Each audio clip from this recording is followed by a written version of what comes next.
aircraft in Miami for 6 months, he could have maneuvered a jumbo 757 from a height where it was traveling. The height was 9,000, and it came within seconds to a height of 1,000 and then went straight into its target. Now, this is not possible for a person who has been trained on a light aircraft to be able to do this. Yes, and sir. then there's no mention of the second aircraft. So there are a number of things which remain unanswered. Yes, sir. Whenever the journalists come and visit me here and I ask them these questions, that why haven't you taken the answers about this? They say that patriotic act comes in the way, and we are not supposed to ask such questions.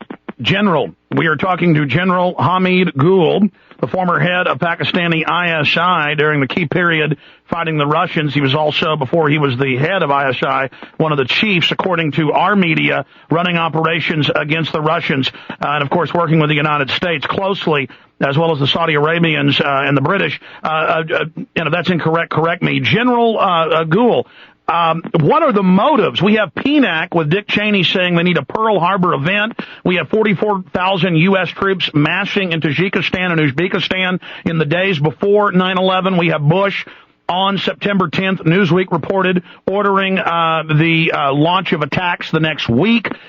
We have, of course, the buildings being blown up with explosives and all of the witnesses to that. Now the government admits that Building 7 did fall in free fall, was not hit by a plane. Specifically, sir, motives. Why would the military-industrial complex controlling the United States, why would they stage a 9/11 attack? Well, I think after the Cold War, when Reaganomics, it was known as, the inflation was very high and the domestic issues had to be addressed. But Bill Clinton's 2 tenures, they really amassed a lot of money. American economy went booming, and he left a lot of money. And the hard-boiled cold warriors, when they came in, they found that the situation was ready. They had money and they had resources, and they looked upon now the conquest of the world, for which there was an opportunity window. The Muslim world was lying prostrate. Russia was not still picking up from its foreign position. China was not ready yet, and therefore they looked upon it as an opportunity to go and do the following.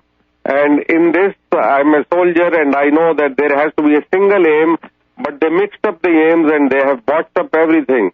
First, they said that they would go into such strategic areas where there was no U.S. presence before, such as the Western Asia and South Asia, where there was no American physical presence, and they wanted it there. They had to keep the Chinese off from getting into the Middle East. They had to lay their hands on the energy tap of the world, which presently lies in the Middle East, but in future it will be in Central Asia, and so Afghanistan is the gateway to Central Asia. And finally, to suppress any resistance, particularly which could threaten the state of Israel. Now that is where they, instead of pursuing the American objectives, they started pursuing the Israeli objectives, and that is where they went wrong. You have to pick up a single aim. This is the first principle of war, and I don't know why the generals and the politicians of America, they could be so naive and so ignorant that they started mixing aims, and they went into this war without wisdom, without particular preparation, and without the American support behind them.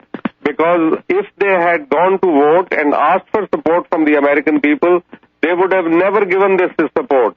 So they had to create a pretext, and this was the pretext that they created. General, we're going to break in a moment and come back with a final segment. Perhaps I can get you to stay a little bit longer, because I want you to be able to speak unedited to the American people and the people of the world. I want to shift gears into Mumbai, what happened in India. Clearly the evidence of even the Indian intelligence chief, as you know, was saying that the Indian government was staging terror attacks on the train. An army captain was caught doing that and arrested. The chief of anti-terror was threatened. He was killed that day when it started in Mumbai. Now they have caught a anti-terror police officer giving cell phones to the supposed terrorists that they're saying came from Pakistan. We know the West is deeply in bed with some of the blocks of the former Mujahideen. Can you speak to that? General? Can you hear me? I can't hear you properly, but can you hear me all right? Yes, sir. I can hear you. When we come back, we will speak to what happened in India. Did you hear that? Yes. Good. Why they are staging terror attacks there, the evidence of false flag inside job in India. So when we return after this quick break with the former head of Pakistani intelligence, General Hamid Goul, joining us from Pakistan. I am coming to you from Austin, Texas, hence the phone troubles. We'll work on those, sir, during the break. We will be right back. My websites, of course, are Infowars.com and PrisonPlanet.com. Stay with us. We'll be right back with this exclusive interview.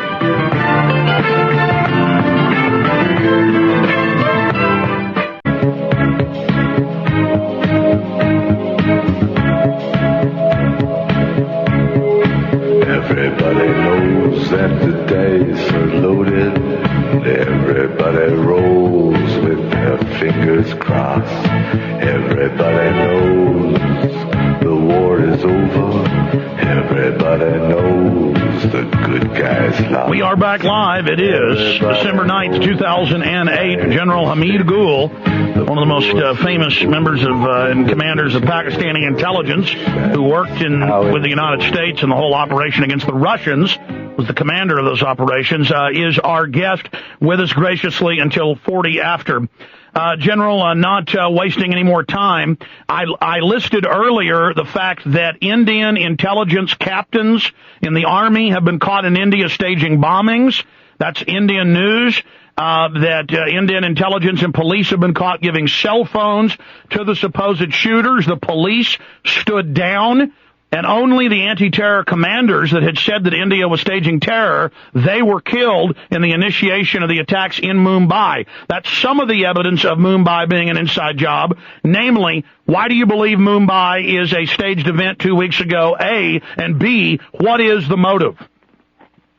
Well, the motive is very simple, that Americans want Indians to come on board with them in their war against terror, especially when they've run out of troops in Afghanistan. The NATO allies are pulling out. They are dragging their feet. They're not prepared to fight there, but they want to make it an Indian cause, and they want nearly 150,000 troops in Afghanistan. That is one reason where there is an American motive. There is an Israel motive, which is similar, that the Americans should not pull out of Afghanistan just because they are short of troops, so they must have more troops there, because if they go away without denuclearizing Pakistan, state of Israel will remain under perpetual danger. So they have an innate fear that Americans may lose heart and pull out of this region. They're already going out of Iraq, and if they were to go out of Afghanistan as well, this will be an unfinished agenda, and that Israel would be at the losing end. So the neocons and the Zionists, they together want to hatch a conspiracy so that Obama gets trapped into a situation where for next 4 years he'll keep on sorting out this imbroglio.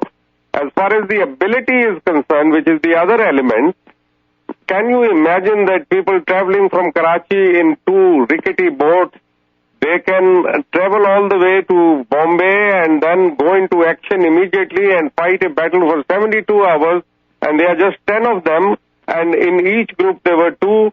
This is impossible. They were carrying so much of munitions with them, and that munition lasted. They were fighting virtually the crack troops of the Indian Army for so long. And you know that in Narima House, the 5 Jewish hostages, they were killed by the Indian commandos. They were not killed by these people. So why would the Indian commandos kill them? And Israelis suppressed this information. It initially came out in one of the Israeli dailies, but then it was suppressed. So if you go by the record of the Indian accusations against Pakistan, in the past, in year 2001, on December 13, there was an attack on the Indian Lok Sabha, and they blamed Pakistan and Lashkar-e-Taiba for it, but it turned out that these were Indian Kashmiris themselves. And because India is committing so much of atrocities in Kashmir, therefore there is a good reason for them